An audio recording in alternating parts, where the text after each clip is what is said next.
നിരവധി പോക്സോ കേസുകളിലെ പ്രതിയായ കണ്ണൂർ തളിപ്പറമ്പ് പുളിപ്പറമ്പ് സ്വദേശിനി സ്നേഹ മെർലിൻ പിടിയിൽ. മയിൽ നാണിയൂർ നമ്പറത്ത് ഒരു വീട്ടിൽ ഒളിവിൽ കഴിയവെയാണ് മയിൽ ഇൻസ്പെക്ടർ PS രാംജിത്തിന്റെ നേതൃത്വത്തിൽ കാസർഗോഡ് മേൽപ്പറമ്പ് പോലീസ് പ്രതിയെ പിടികൂടിയത്. മേൽപ്പറമ്പ് പോലീസ് സ്റ്റേഷൻ പരിധിയിലെ പെൺകുട്ടിയെ പീഡിപ്പിച്ച കേസിലാണ് arrest. This news sponsored by Yenappoya Speciality Hospital, Kodiyalbayal, Mangalore. നിരവധി പോക്സോ കേസുകളിലെ പ്രതിയായ സ്നേഹ മെർലിൻ മയിൽ നാണിയൂർ നമ്പറത്തെ ബന്ധുവീട്ടിൽ ഒളിച്ചു താമസിക്കുന്നുണ്ടെന്ന രഹസ്യ വിവരത്തെ തുടർന്നാണ് മയിൽ ഇൻസ്പെക്ടർ PS രാംജിത്തിന്റെ നേതൃത്വത്തിൽ മേൽപ്പറമ്പ് പോലീസ് റെയ്ഡ് നടത്തിയത്. മേൽപ്പറമ്പ് ഇൻസ്പെക്ടർ NP രാഘവനും സംഘവുമാണ് പ്രതിയെ അറസ്റ്റ് ചെയ്തത്. മേൽപ്പറമ്പ് പോലീസ് സ്റ്റേഷൻ പരിധിയിലെ പെൺകുട്ടിയെ പീഡിപ്പിച്ച കേസിലാണ് അറസ്റ്റ്.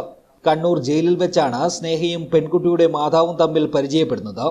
പിന്നീട് ജയിലിൽ നിന്നുള്ള പരിചയത്തിന്റെ പേരിൽ ഒരു വർഷക്കാലം ഇവരോടൊപ്പമാണ് സ്നേഹ താമസിച്ചത്.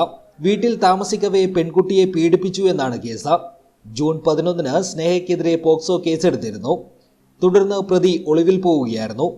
ഇതേ തുടർന്ന് നടത്തിയ അന്വേഷണത്തിലാണ് മയിൽ നാണിയൂർ നമ്പറത്ത് സ്നേഹ ഒളിവിൽ താമസിക്കുകയാണെന്ന വിവരം ലഭിച്ചത്.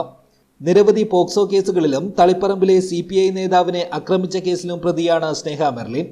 മയിൽ SI Suresh Babu, civil police ഓഫീസർമാരായ സൗമ്യ കൃഷ്ണൻ, രമേശ്, സംഗീത, മേൽപ്പറമ്പ് സ്റ്റേഷനിലെ ASI മനു, CPO ജയശ്രീ എന്നിവരും പ്രതിയെ പിടികൂടിയ സംഘത്തിലുണ്ടായിരുന്നു. News bureau, Kasaragod.